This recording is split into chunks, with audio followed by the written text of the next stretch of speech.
Well, hello, everybody, and welcome to our story of the week. Miss Chapa has selected The Bus Ride by Sahar Sabati. And so, based on this title, I wonder if you could have a guess about what the story is about. You never know. Titles can be deceiving. It may be a comedy. It may be a drama. It may, you just never know. So let's see what the bus ride is all about.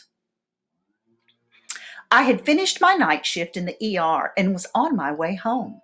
I actually was a full 2 hours early as I had gone off for break so late that I was sent home by the head nurse.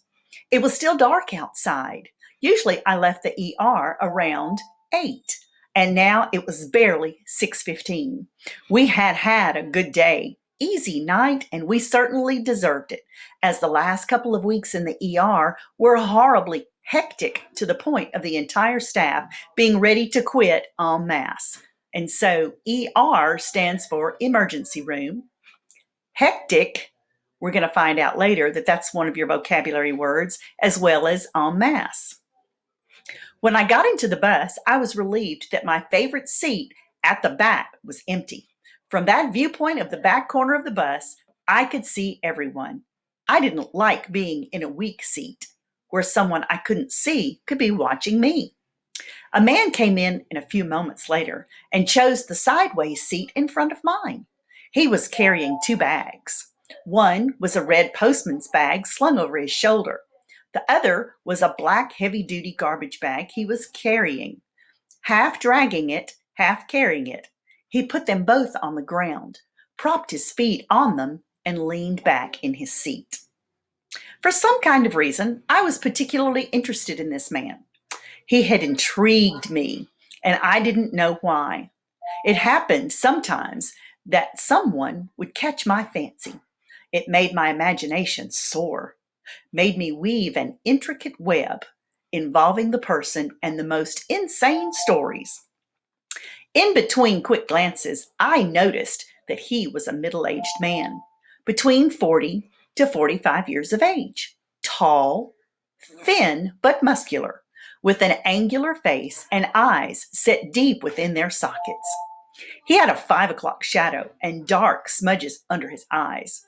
His gaze was flickering around nervously, fluttering on each face around him, staring with one on his right leading all the way to mine. I didn't react to the scrutiny. I held his gaze, then slid my eyes away. Just enough contact to let him know I wasn't afraid, but not too much so that he'd think I was interested.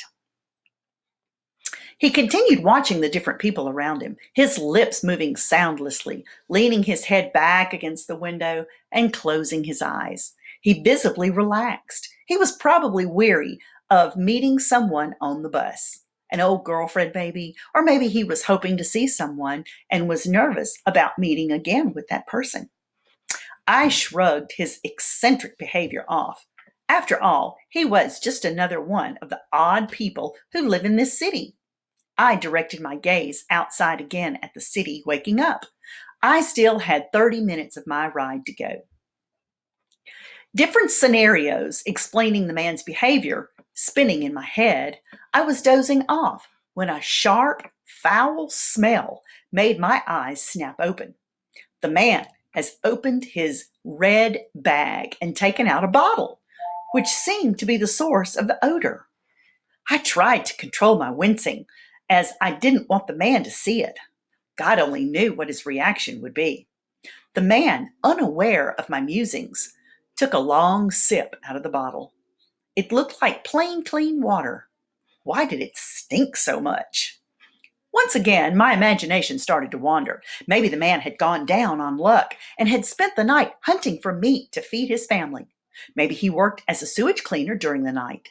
Maybe his washing machine didn't work, and when his clothes reached a state of utmost dinginess, he finally gave up and is now going to his mother's house to use hers, which would explain his state and the smell emanating from his bag.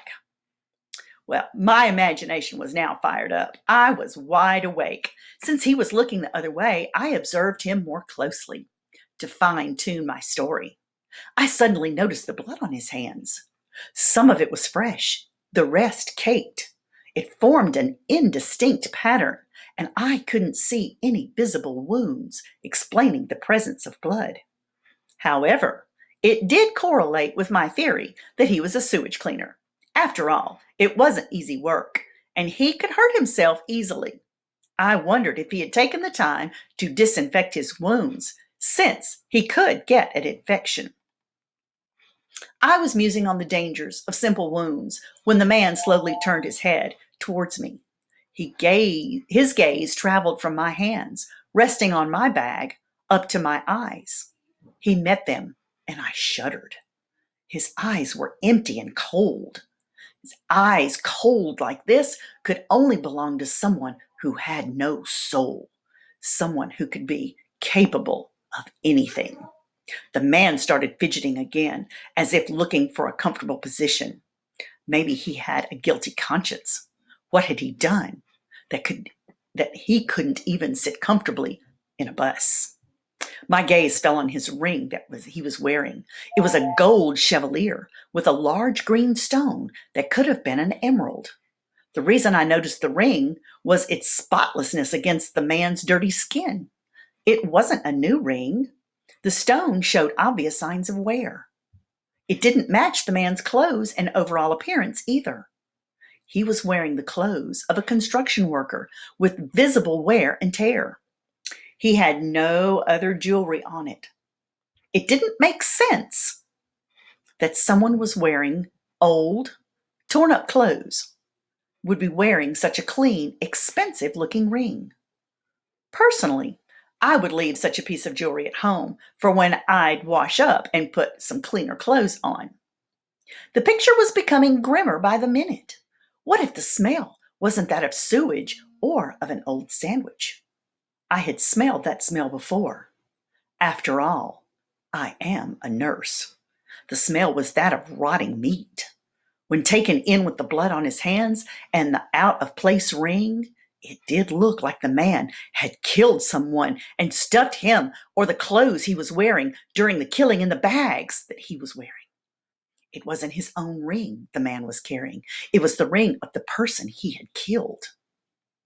My stop was coming up, but I decided to stay on the bus until the man had left.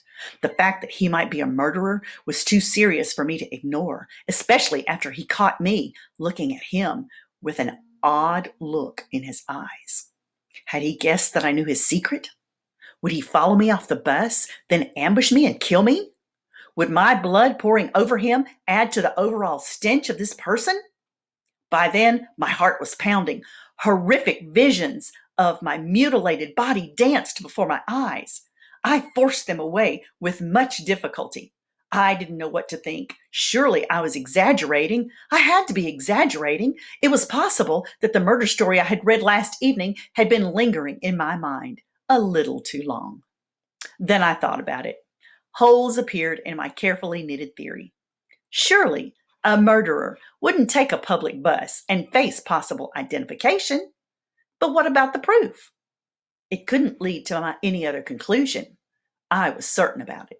However, as I watched my stop roll by, the ridiculousness of the situation hit me, and I felt a sudden sense of embarrassment. A grown woman such as myself should know better. What looked innocent could be more than that, whereas what looked horribly suspicious could be just as innocent. Many people had questionable hygiene. Maybe he was a homeless man moving from one location to another. It was probable the long sleepless night that had fueled my errand train of thoughts. That and that book that would find its way to the donations box as soon as I got home. It was embarrassing to have to admit that I'd made a mistake. I rang the bell and was getting up to leave when the man looked at me and winked. It startled me. I tentatively smiled back. When he smiled, I felt utterly ridiculous. A man with such a nice smile couldn't be a murderer. I got off and told myself that the extra walk should serve me as a lesson. I finally got home, cold and tired. The wind had been blowing in my face the whole way, and every muscle in my body felt frozen. I took my keys out and opened the door. I kicked snow off the newspaper that was lying on the ground and gasped. Looking up at me was the man from the bus. Over his head was the title, Man Caught on Tape Killing Wife and Kids.